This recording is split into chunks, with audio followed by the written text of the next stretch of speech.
రేపటి నుంచి మేము మా ఇళ్లలో ప్లాస్టిక్ వాడకాన్ని నిషేధిస్తున్నామని చెప్పాలి.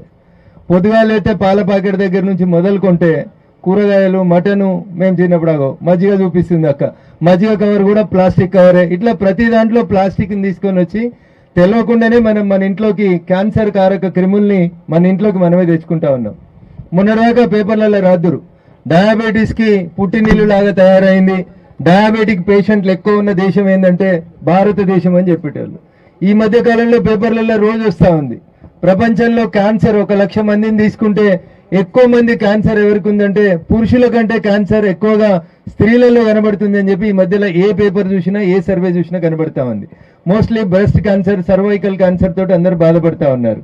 వీటన్నింటికీ మూల కారణం ఏంటంటే రోగం వచ్చిన తర్వాత డాక్టర్కి పోయి బసవతారకం క్యాన్సర్ హాస్పిటల్కి మంత్రి గారు రికమెండేషన్ చేయండి 2 లక్షలు తక్కువ చేయండి అనే బదులు తినే తిండి లోపల మనం వాడుతున్నటువంటి వస్తువులలో మన దైనందిన జీవితంలో మనం ఎక్కడ మారాలనేది ఆలోచించాలి. రాజకీయాలు పక్కన పెట్టి ఇలా ప్రపంచ పర్యావరణ దినోత్సవం కాబట్టి ఇక్కడికి వచ్చిన మా ప్రతి అక్క చెల్లె ప్రతి తల్లి వెనకడికి ఎట్లున్నామో అట్లనే పోవాలి. అంటే మరి వెనకడికి పోతామా సార్ కష్టమవుతుందంటే వెనకడికి పోకపోతే ఇట్లా టెంట్ల కింద బతకాల్సిన పరిస్థితి వస్తుంది. వెనకడికి టెంట్లు లేవు, ఇంటి ముంగట ఒక యాప చెట్టు, ఒక రాగి చెట్టు, ఒక మర్రి చెట్టు ఉంటే ఊరోళ్ళందరూ కూర్చుంటే పగటీలు కూడా ఏసీ కింద ఉన్నంత గొప్పగా ఉంటుండే. కానీ ఇలా దురదృష్టం రేడియేషన్ పెరుగుతూ ఉంది, ఓజోన్ పొర దెబ్బతింటుంది అని చెప్తా ఉన్నాం. ఎన్ని మొక్కలు నాటినా ఎన్ని నాటుతున్నామో అంతకంటే ఎక్కువ కట్ చేస్తా ఉన్నారు రకరకాలైనటువంటి కారణాల చేత. కాబట్టి దయించి మీకు అందరికీ నేను చేసేటువంటి అప్పీల్ ఒకటే, సైన్స్ టీచర్గా నేను 10th క్లాస్ 91లో సైన్స్ టీచర్గా బయాలజికల్ సైన్స్ చెప్పినప్పుడు 17th లెసన్ పేరు పాపులేషన్ ఎడ్యుకేషన్ అని ఒక లెసన్ ఉండే. అంటే పెరుగుతున్న జనాభా. అప్పుడే చైనాలో జనాభా నియంత్రణ కోసం చైనా ఒక నిబంధన తీసుకొచ్చింది. మేమిద్దరం మాకు ఒక్కలే ఉండాలనేటువంటి ఒక నిబంధనని చైనా కొత్తగా 1990వ దశకంలో ఇంప్లిమెంట్ చేస్తున్న తరుణంలో మన రాష్ట్రంలో అప్పుడు ఉన్నటువంటి ఉమ్మడి ఆంధ్రప్రదేశ్లో సైన్స్లో పిల్లలకి తెలవాలని పాపులేషన్ ఎడ్యుకేషన్ అంటే జనాభాకు సంబంధించినటువంటి ఒక క్లాస్ చెప్తారు.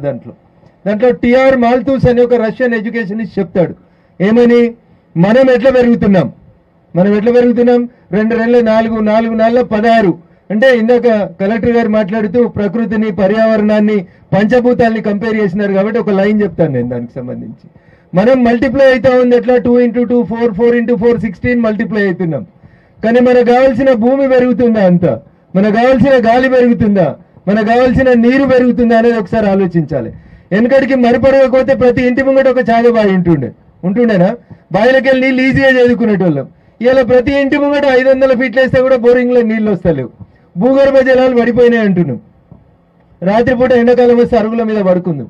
ఇవాళ ఎవరైనా అరుగుల మీద పడుకుంటుర్రా? మా భూమాని ఉన్నాడు మరపడగా సీనియర్ నాయకుడు, మరపడగా ఎప్పుడు వచ్చినా ఏ పల్లెటూరుకు అయినా మేము కూడా అరుగుల మీదనే పడుకున్నాం. ఎండాకాలం వస్తే దాబాల మీద పడుకునేటోళ్ళు. ఇవాళ దాబాలు లేవు, అరుగులు లేవు, బాయిలు లేవు.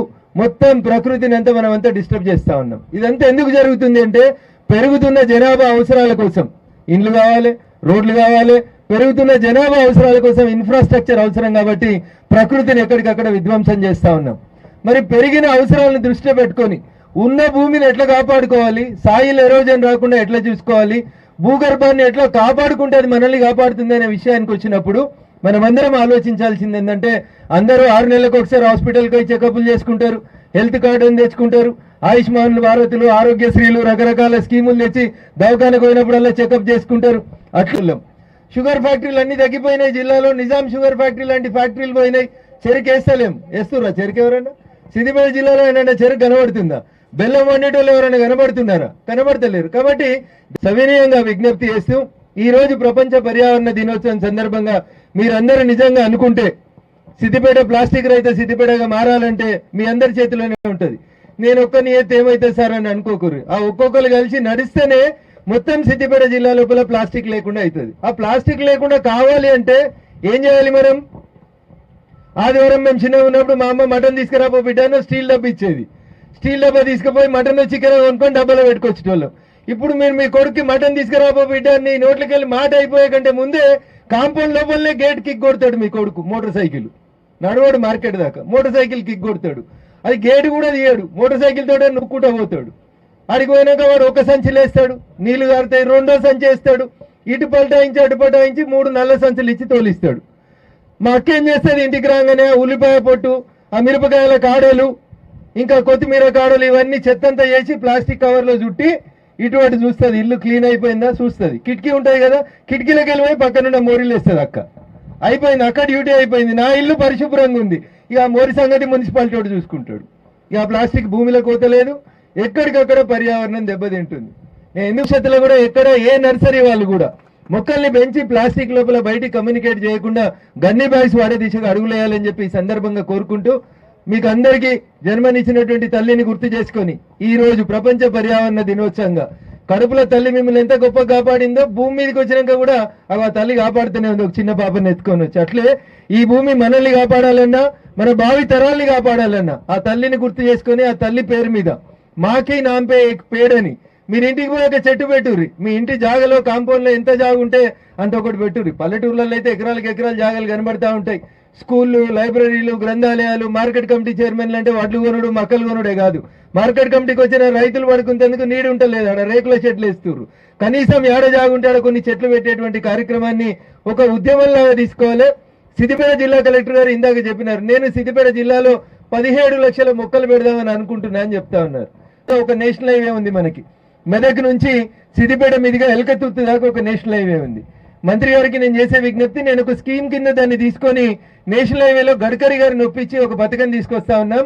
ఫ్రూట్స్ ఇచ్చేటువంటి మొక్కలన్నింటినీ నేషనల్ హైవేలో పక్కన పెట్టేందుకు భారత ప్రభుత్వం ఒక జీవో ఇచ్చింది. ఉత్త చెట్లు పెట్టి ఇరిగిపోయే చెట్లు పెట్టడం వల్ల ఫలితం వస్తలేదు, ఫ్రూట్స్ ఇచ్చేటువంటి మొక్కల్ని పెట్టడానికి అని చెప్పి ఒక కార్యక్రమం చేపట్టినాం. దాంట్లో భాగంగా భూంపల్లి చౌరస్తా నుంచి సిద్దిపేట వరకు జాతీయ రహదారి ఎంబడి 1,00,000 మొక్కలు పెట్టాలని చెప్పి ఒక నిర్ణయం తీసుకున్నాం. భారత ప్రభుత్వం నుంచి ఎంపీ మెదక్ నేను ఒక కార్యక్రమం తీసుకున్నాను. ఇందాకనే డిఎఫ్ఓ గారితో కూడా మాట్లాడినాం. ప్రస్తుతం రోడ్ మొత్తం పూర్తి అయినటువంటి ఏరియా భూంపల్లి చౌరస్తా నుంచి సిద్దిపేట వరకు రోడ్ ఎక్కడ కూడా రిపేర్ లేకుండా మొత్తం పూర్తయింది. 20,000 మొక్కల్ని ఈ నెల చివరి వారం లోపల మా మీడియా మిత్రులు, సర్పంచులు, ఇక్కడ ఉన్నటువంటి పెద్దలందరి సహకారంతో ఒకటే రోజు 20,000 మొక్కలు ఒకటే సమయంలో పెట్టాలనుకుంటున్నాం.